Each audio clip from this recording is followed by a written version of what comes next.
On the Fringe with Dan RadioStyle. Hope everybody out there is having themselves a great day.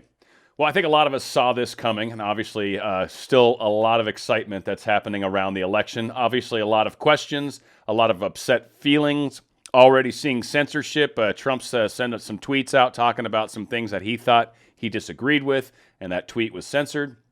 I've got a story about Yahoo Mail potentially censoring information right now. So again, I want everybody to kind of understand we are really in the fight for our freedom, the fight for our lives, the fight for this beautiful country. And I want to remind people that although everybody on the left, and certainly the progressive left, blame this guy right here for all the divisiveness in the world, what I'm finding is a lot of the people on the left are doing name calling, are basically saying they're never going to forgive people. Got Maxine Waters as a great example right here, saying she'll never forgive black men who voted for Trump. Now, they say Trump is the divisive one. He's not. I want to point this out again, and I'm going to continue to point this out. The divisiveness rests within the hearts of those that are dividing. Trump, although does upset people on the left, certainly women are one group of people on both left and right that seem to have a hard time with Trump. We saw the way the things played out. The early mail voting, it was playing out a certain way, and then the in-person voting was overwhelmingly seeming to skew towards Trump. So we saw a lot of this playing out. But again, I want to explain or talk a little bit about how, one, the left is just out of their skulls right now. They did not turn things the way they wanted. They actually lost a few seats in the House, from what we understand so far. Again, still early to tell. I'm not making any calls or anything like that. But as it's looking, it looks like they actually managed to whittle away a few House seats. Looks like the Senate staying pretty much how it was-ish. It looks like there might have been, I've got a story here that we'll talk about that a little bit more.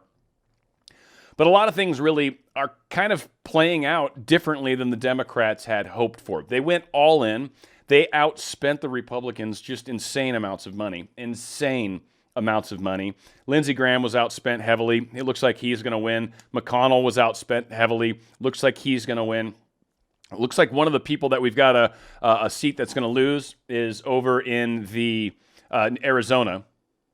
So I guess that's one of the places. In Arizona, Republican incumbent Senator Martha McSally is well behind the Democrat opponent, Mark Kelly. So that's one place where it looks like things may not work out. There was an open seat that actually happened. I forget where, sorry. But it actually has gone to Republicans. So this one kind of seems to have washed out. And again, losing some seats in the House really goes to show that the Democrats did not do what they thought they were going to do. They thought they had this in the bag. They thought they were 100%, had it all figured out. All the pollsters were completely wrong. Again, we've got Meghan McCain is royally calling out the pollsters for gaslighting America, which they certainly did. And right there, modern American polling is dead, and modern American pollsters should find another vocation so they stop wasting all of our collective time and helping to gaslight the media and the American public. The media was the ones who kept saying Trump was bad. They kept referring to anybody that supports Trump as bad. They kept pushing the whole narrative that everybody on the right, or the left, I'm sorry, everyone that's a Democrat is the best that they get. And anybody on the other side is horrible. The media has done more disservice to the separation of this country than Donald Trump could have done if he tried. And so again, this is the time where we really need to realize what we're up against. The media, for sure, is going to continue down this path. This coup path that we're on right now, without a doubt, is in force. And a lot of us knew this was happening. Certainly some of us are a little nervous, obviously, about how this plays out in the big picture. Trump's got his lawyers involved. Democrats have their lawyers involved. We're going to probably be talking about this for days, if not weeks, to come. I do believe there's a deadline that is looming off in December sometime where the results have to be given to Congress and from the states. So we've probably going to eat up most of that time, if not more. There is a very strong possibility that this may try to drag longer than that, and even towards when the inauguration should happen. I believe there's the hope that Congress would be getting involved to help choose the states. Now, it's the state delegations that choose it. It is not just Congress as a whole. Congress just doesn't have a vote. First off, the lower house chooses the president, and the Senate chooses the vice president. But it's not a majority rules in the House. That's not how this plays out. Each individual state, it has delegates, and it votes for who it decides that it wants to vote for. It's not the House.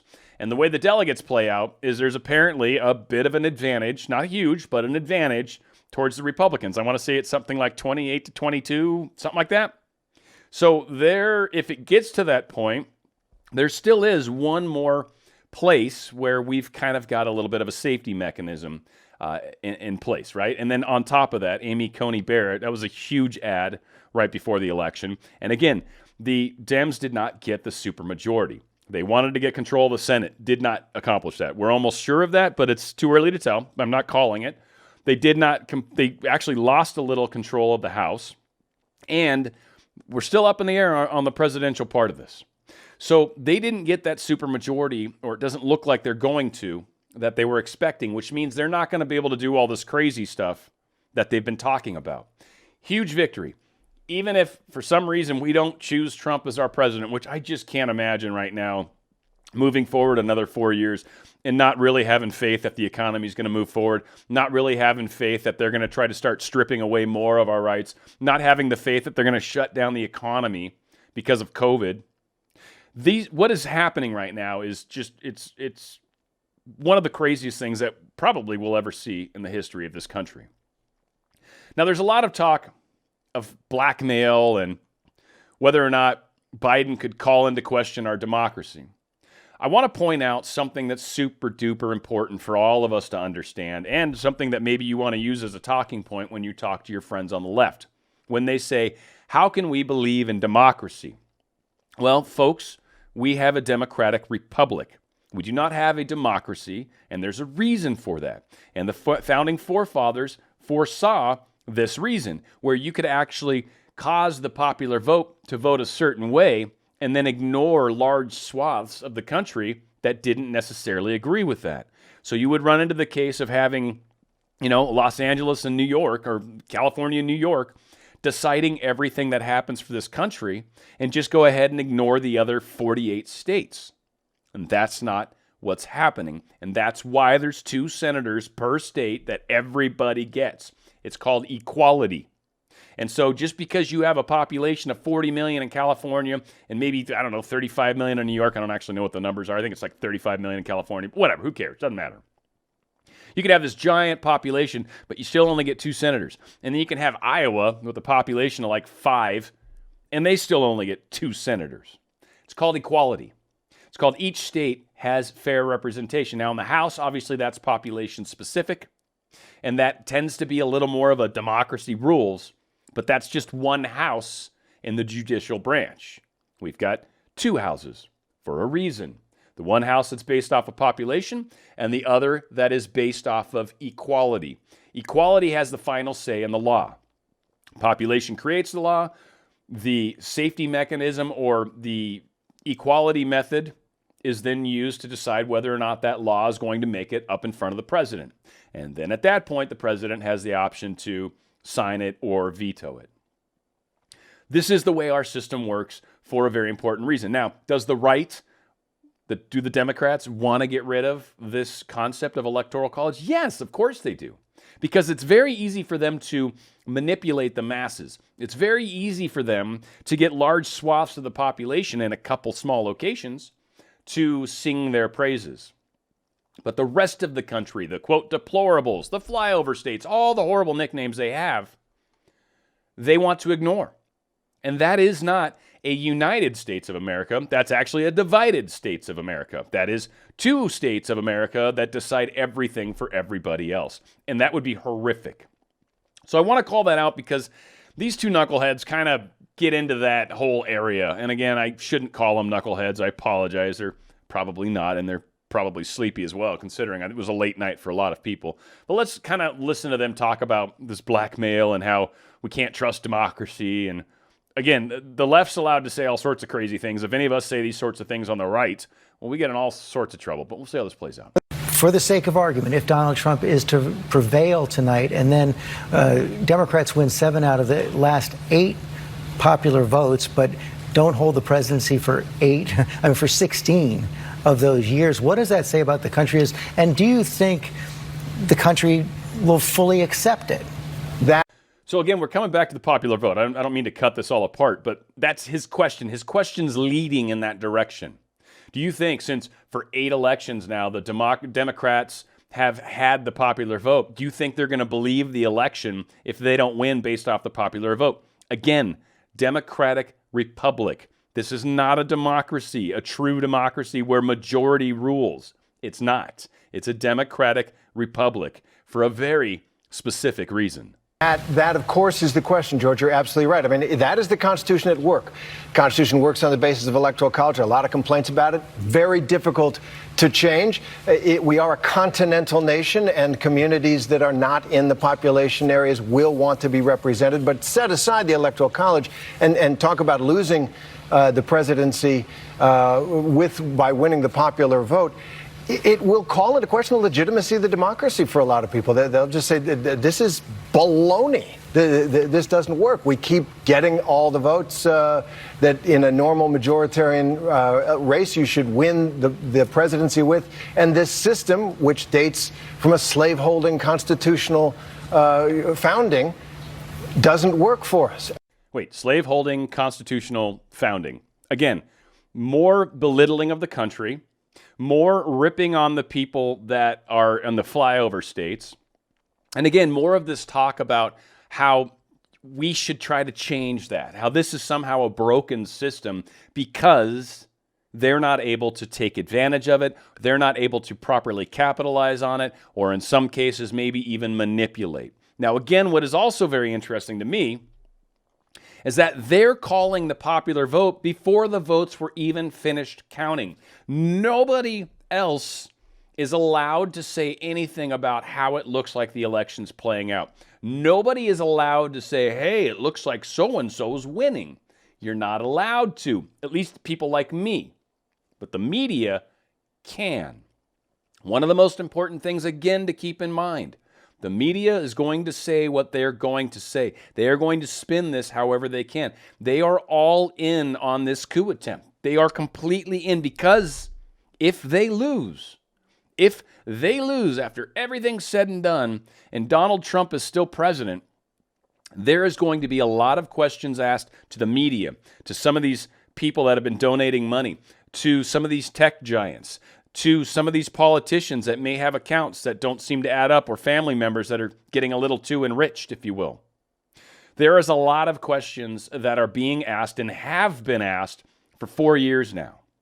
Now, I do believe that all of us have worked very hard to get to where we're at right now. And again, I know it seems a little scary. I know we're waiting to see what happens. And I'm going to even say, worst case scenario at this point, Trump doesn't necessarily win the re-election, but it does look like the Senate is going to stay with the Republicans. And if that's the case, that might be the one block that saves a lot of us from some of the court packing and all the crazy stuff that they were planning on doing. For them to do all that, they had to take the Senate. And it looks like they probably will not. Probably will not. We'll see. The House doesn't matter as much, but again, losing a little bit of that supermajority actually going to help a lot. I don't know if it puts us under the 2/3 number, which I think if it does, that starts to complicate things happening in the House a great deal. So that could be a huge victory for us. Plus, a lot of attention's been brought on all sorts of things that people are now privy to, what Biden was doing or what his son potentially was doing. There's some stories around that. His crime bill that he had, people are looking at that a little more closely. How Kamala Harris was trying to keep people in jail in California longer so they could take advantage of the free labor instead of letting them be released like they could be. So there's a lot of attention that's been focused on these people that maybe some would say are not real good for the country, not real good for the common man. Others would disagree.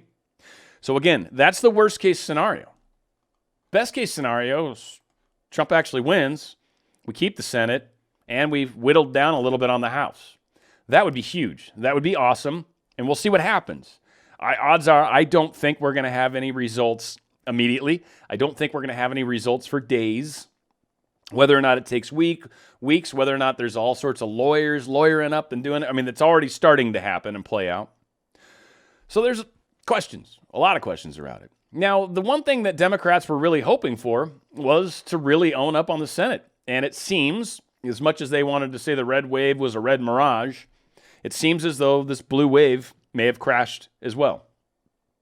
So a lot of talk, a lot of promises, a lot of pollsters that were completely incorrect.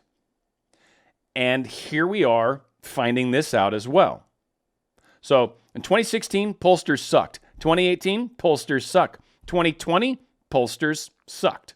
I don't think that's going to change any. Kind of shows how detached the pollsters are from the reality of what's going on in America. And or it also suggests how the media is actually detached from the real people in this country. And of course, I still think they're just kind of a propaganda arm anyway. So I don't think it's that they're lost touch or detached. I think they do it intentionally. I think they know where people are, and they're intentionally trying to push us into a different direction. Now, the big question a lot of us can ask, is it okay to censor? Is it not okay to censor? There was certainly the discussion around Trump and the Q stuff from eons ago, talking about the emergency alert system and whether or not that gets utilized at some point, since he can't freely tweet necessarily without being censored. And some other people have been censored in the same process. Trump made a tweet here, and they threw the little stamp on it that some or all of the content shared in this tweet is disputed and might be misleading about an election or other civic processes. Now, what I think is super interesting is because one side disputes it, which means the other side disputes them, which means there's a dispute between two sides, it seems that only one side's allowed to share whatever they want to share. And the other side, well, you can only say certain things. And if you break outside of that, we're going to take you down.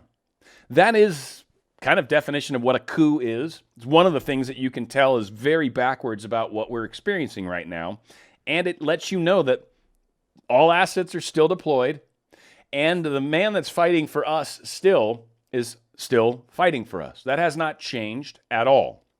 Now, is he exhausted? Probably. Poor guy's voice was hoarse. He did 5 rallies on his final day. I mean, Trump's got more energy than I do. Like, my hat was off to him, like, big time. I'm like, dude, this guy's like 70-some years old, and he's running circles around me.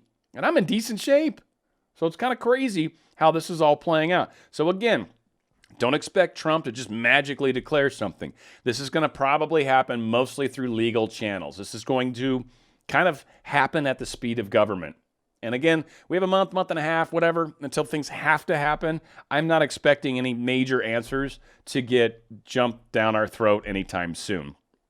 In fact, what I'm expecting to hear is a lot of back and forth on, well, Arizona won. No, Arizona didn't win. No, Arizona won. No, Arizona didn't win. Like, just this back and forth nonsense that's going on. The votes that are being counted, the in-person votes versus the mail-in ballots versus ballots that are magically showing up, I don't mean they're just not real. I'm just saying that they weren't there yesterday and now they are. Those kinds of things are going to happen. They're going to really dig into it. I think Trump's already requested a recount in one of the locations. There's going to be more of those. And it's really going to come down to the key states. It's going to come down to your Pennsylvania, your Wisconsin, your Michigan, your Georgia, North Carolina, and Nevada. I know some of those have been officially called already. A good example is Nevada. And I think at the point there was still about 82% of votes had been counted. They still had about 18% of votes. And that's the thing that I think a lot of us don't necessarily fully believe, if you will. The fact that 18% of the votes not counted, we don't know where those votes were, where they originated from. Are they possibly from some of the typically more Republican-leaning districts? Maybe. We don't know. And that's one of the reasons why I think so many people are a little, I would say, they just question whether there's just a little disingenuous, I guess. A lot of us are wondering, I mean, we were talking about this. This was another thing that a lot of people got censored for, was trying to say that mail-in ballots was more question marks will pop up versus voting in person. Now, oddly, there's some funny voting in person issues that are popping up, something around people that used a Sharpie didn't work, they didn't get scanned properly versus people that used a regular pen. Yet when you went into that polling place, they were handing Sharpies to everybody, which just from one standpoint is weird because Sharpies are expensive. I mean, just from an office supplies standpoint, they're not cheap. Those little ballpoint pens are way cheaper. You could buy hundreds of those for what it would cost you to buy like 20 Sharpies, right? So it doesn't make a lot of sense to hand Sharpies out. So who knows? Again, there's questions for a reason. There's legal stuff happening to try to help look out for us. Obviously, we've got some races that are still being worked out. Whether McSally's got a chance or not, I don't know. I mean, you know, it's sort of close, 52.6 to 47.4 with 83% votes reported.